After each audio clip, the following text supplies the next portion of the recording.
Welcome, guys, back to the Pro Wellness Initiative podcast. And I am your host, Brandy Holloway. And today I have Daniel Gospodarek with Revitalized Mental Health. And Daniel, welcome. And thank you so much for joining me today. Hey, thank you so much for having me today, Brandy. It's nice to be here. I'm excited. Awesome. I'm very excited to have you because I will say, for the most part, a lot of the engagement I get is from females and kind of that female orientation. So I'm excited to not only have you on, but also the fact that you do offer services kind of more focused towards men. So let's jump hmm into that. So tell everyone what you Yeah. do, and the bigger question is why you do that.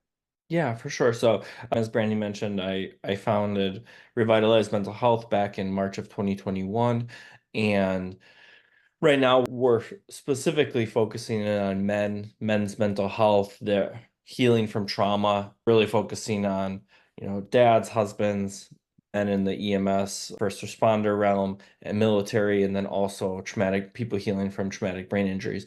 But then the bigger question of why, right? Like that is one that we could talk for a long minute about. In July of 2009, I sustained my own traumatic brain injury from an auto accident. And from that auto accident, I mean, it was pretty severe, ended up in brain surgery, had a stroke, went through 17 months of speech therapy. And like through that process, it was like, okay, somewhere I'm gonna land somewhere in this healthcare supporting healing realm, just not sure where. And then actually my sister is a social worker, and we started having conversations about what the profession is, how it works, what the latitude that's within the social work profession in and of itself. And that's kind of what prompted this beginning. There was my own journey of dealing with the symptoms of a traumatic brain injury, anger, rage, impulsivity, challenges with sleep, fatigue, kind of some of the more hallmark ones, the brain fogginess and stuff and things like that. And then also getting my own counseling, you know, to support that recovery process as well. So yeah, it's been kind of this evolution over the years. I think July, if I remember correctly, without doing the math, we just crossed the 15 years since the my TBI. So yeah, Wow. just kind of keep prodding along.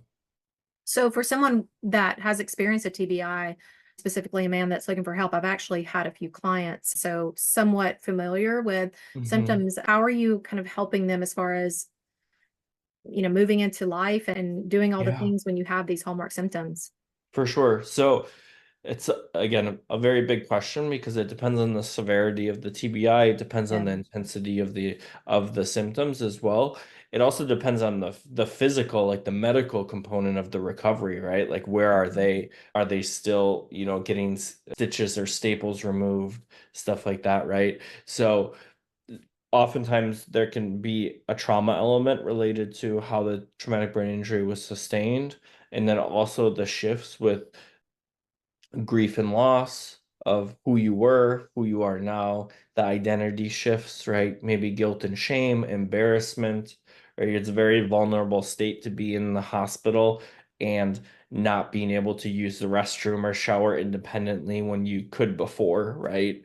So all those pieces kind of start coming in, and those things we can target with trauma therapy.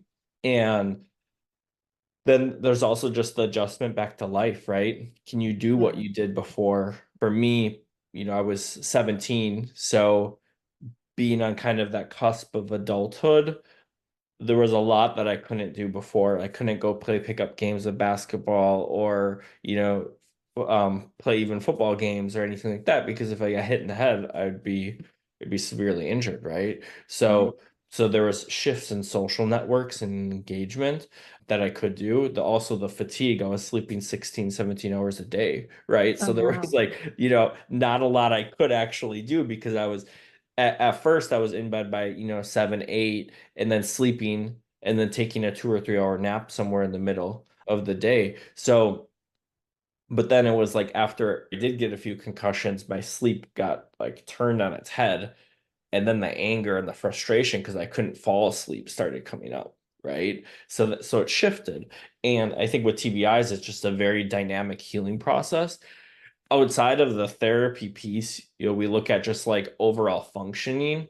And sometimes that is also more accustomed to like physical therapy or occupational therapy coming in, right? Being a licensed clinical social worker, like those are way outside of my function areas. So working collaboratively with them, but also recognizing, when are those moments and how do you notice them in your body when you become overstimulated, right? And then to take time away or being like, no, I need to go take a nap, and how do you assert yourself in that kind of a dynamic where society may see you looking somewhat normal on the outside, right? Right. But it feels like somebody just took like a jar of pickles and just shook them right inside your head. Yeah. So working on all those different aspects can come in, and then also working closely with the medical team. Sometimes doing trauma therapy, or we need to be very careful and get the green light from the neurologist that, we're not going to trigger seizures or something like that, or maybe we need to wait a little bit. So, Oh, wow. Wow. Yeah. I think about that a lot. My daughter plays soccer, and it's one of mhm. those, sports that people don't think about it because they're not wearing any head protection like, football Right. and baseball. And I think about that. So just a little shift, because one of the things that's interesting to me is I also have a son. I have a 16-year-old son. Hmm. And so I think about wellness and mental health and all of the things on both sides. And I feel when I was growing up, a lot of men didn't talk about trauma or talk about things that happened to them or seek help because they appeared weak. And I feel like there's been a big shift, obviously, Hmm. the last, I would say, decade for sure, and moving Yeah. into that. But with you specifically focusing on that, my area where I live in Virginia, every military branch, I mean, we have one of the largest naval bases other than San Diego. We have one of the largest naval bases here. We have all the armed forces and, of course, a ton of first responders as well on base and Mhm. regular. But specifically with them, are there like programs that you would think they would need to go through consistently? Or is this just something when they feel like they need help or they've gone through trauma? Yeah, oh, that's a good question. Um, I mean, life carries a certain degree of stress and overwhelm, right? Even transitions, if you're going on deployment or even not even a deployment, but just going out to sea for a month or two, right? Then leaving your family, and then especially if that gets complicated, if there are medical issues back home with a child or spouse or partner or something like that, or even if somebody passes away when you're out, right? So there are components, right, that can show up, and I think one of the pieces that we look at is it a big T trauma, meaning like is this PTSD criteria, right? Or is this little T trauma, meaning like life has a certain degree of crappiness and stress, right? That inevitably shows up and doesn't always reach the PTSD threshold. So obviously seeking support for both can be beneficial. Hmm. Sometimes people also just have a better or a larger internal buffer system that can almost withstand more, Right. right? And I think and that's where it gets to be this balancing game of like, where is the balance of grit and perseverance? And then where does it become detrimental to be like, okay, I'm just white knuckling it right now and I'm barely holding on, Right. right? And I think those are those questions where, or those are those lines where when people start to suggest something, or when maybe there's a degree of like internal reflection where it's like, what I'm seeing, noticing things are slipping, right? Or maybe my mood is changing faster than what I want it to be and I can't really manage it, right? Or addiction showing up in some way, shape, or form, right? And that doesn't have to just be substances. It could be maybe spending hours in the gym and just avoiding problems, right? Whatever it might look like. Yeah.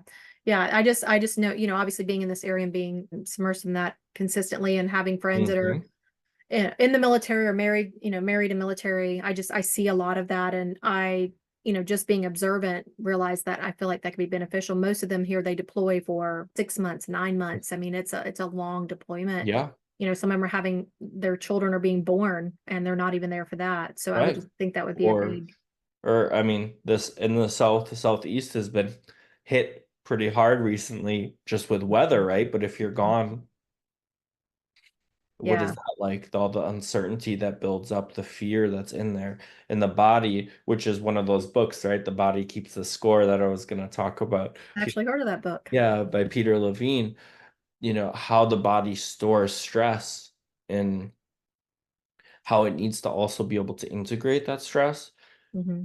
and process through it so that Hmm. it doesn't create symptoms or stress or continuously dump cortisol and adrenaline into our bodies, right? So, Yeah. um, Okay. I'm glad you brought up the book. One thing yeah, I'd like to know, especially once again with this, is what's a like kind of things that men are misinformed about, or maybe there's a myth floating around when it comes to, trauma and seeking help for that. Whether, and I'm going to study now big T, little t, because I haven't heard it referenced that way before. sure, But sure, sure. Specifically related to men. about I seeking help or anything like that. Yeah. Yeah, I think I mean that like you noted there is still that stigma of if we just white knuckle and just suppress it will go away. The research shows that it usually comes back with more charge, right? And that's something to note because even suppression tendencies or patterns are avoidant patterns. And the longer we avoid, it's just like shaking a Coke bottle and not opening it, right? It just builds. And then Right. if there's not that release, it will find a release or a weak point in that bottle eventually, right? And Hmm. therapy can be that outlet where it doesn't have to be your immediate family or something happens at a job place, right? Or Yeah. whatever it might be. Or even just internally, I think and internalize quite a bit. And that can get, I mean, women can too, right? I'm not just saying, but that can become very toxic too, where we constantly belittle ourselves or think less than, and that can be a very detrimental spiral as well. So I Yeah. would I would I would kind of lean in that. What would you say to a man that's listening to this, when this podcast goes out and he's listening and he's relating to some of this, but maybe he's in California, I know Hmm. you're in Wisconsin and you have to go to someone that's licensed in the state. So Yeah. how do they go about finding someone like that's a really good fit for therapy? Yeah, so I would look at there's a few things, and I have a few blog pieces of like blog content on my website about this Oh, too, okay, because it's good. so important. I would look at, searching for, I mean, if it's trauma related, right, or life transitions or, grief and loss, right? And sometimes trauma is intertwined with grief and loss. Trying to pick out like what are those big categories and searching for a therapist that specifically works in those areas. So a trauma therapist or grief and loss therapist, or maybe it's even a little bit more specific where it's like infant loss, right? Hmm. Or even like IVF related therapist, right? Like Right. whatever it might be. I'm just giving some examples, right? TBI therapist. That somebody understands that process, and then also looking at their license, looking at their years of experience, and then also their training level, right? I think a lot of schooling stops with a degree, but then there are the therapists that continuously keep growing clinically. And Hmm. those skills are going to be very advantageous to help the healing, the stress release, all of those different things that show up in specifically trauma therapy or TBI therapy. So looking for those pieces. And then my last plug on that, or actually two plugs. One, if they have like reviews, right? Check out their reviews to see what people are saying. Two is most therapists offer a 15 to 20-minute free consultation call, right? To make sure that you're a good fit to work together Hmm. and use that and ask some of those questions, right? And not only can they answer your questions, but do you feel like you can relate to them? Hmm. And because therapy is a relational process. And if it's just like talking to, working with like a concrete wall, it's probably not going to be beneficial, right? Yeah, If that you makes can sense. if you can jive with that person, then that's also a very good indicator, right? Yeah. Do you have a question or two that you feel would be a great question for them to ask? Oh, I'm gonna try to keep them vague just because, Right. right? And then people can kind of plug in their own Right. life events or situations. But I would say like have you ever worked with this before? And what has been the outcome, right? That's good. And then I would, so depending on the person, right? Because most people seek therapy for something that's happening present day, but then once you're in therapy, you notice these roots that go back to like Right. childhood or adolescence or like a time when like maybe your parents divorced or something like that, right? Mhm. I would ask a question related to like, okay, like if I'm seeking therapy for XYZ, but there are these other pieces of my history, are you going to be able to support me in that as well? Oh, that's great. Yeah, love Right. that. Okay. So, and I think most therapists mean very well, but we have our specialties, right? Right. And sometimes like I'm just like I have people that seek me out for couples therapy, and I'm just like, if there's a mental illness or a TBI impacting your relationship, I'll work with you. But if it's just communication or like you're just not getting along together, that's not my jam, right? Yeah. And then Okay. I just refer out. Yeah, So that's good to know. That is, well, and it's interesting because I know I've also known people that have gone to therapy and I felt like it was the therapist's responsibility to say, we're not making any progress here. You're coming right. in, you're talking, and nothing's, and I've seen it with my own eyes. So, but specific incident where I saw someone go for, I mean, like 15 years to the same person and just no real progress. So Mm, those are the things that I was curious about. What now I feel like also there's more specialties than back then, where it was just kind of like they cast the net and they're like, I'm a therapist for whatever. right.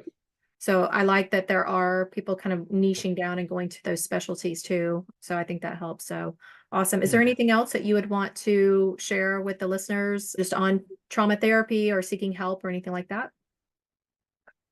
I would just say that with the trauma element, that you can heal. Like your trauma doesn't have to identify you. It can become like a part of you, right? Because Mhm. it happened to you, but it can be used as a platform to really elevate and just move into whatever direction, propel you in whatever direction that you need to go so that it doesn't have to like hold you back like a weighted chain. I love that. I love that. I'm an example of that for sure, I would say. So I've definitely chose to do that after a lot of therapy. Yeah, for sure. So I love that. So tell everyone how to connect with you, where to follow you, just if they want to find out more Yeah. information. Yeah, so you mentioned I'm licensed in Wisconsin and Colorado, but based in Southern Milwaukee. So if you're in that area, we can do in-person sessions. Otherwise, Wisconsin or throughout Wisconsin or Colorado, it would be virtual. But you can check out my website, revitalizedmentalhealth.com, or find me online at revitalize_mental health for Instagram, Facebook, LinkedIn, stuff like that. So Okay. Okay, yeah. great. Well, thank you so much. This was very informative, and I hope that this leads to some people reaching out to you as well. Yeah, thank you so much, Brandy. I appreciate the time here. All right. Thank you. Thank you.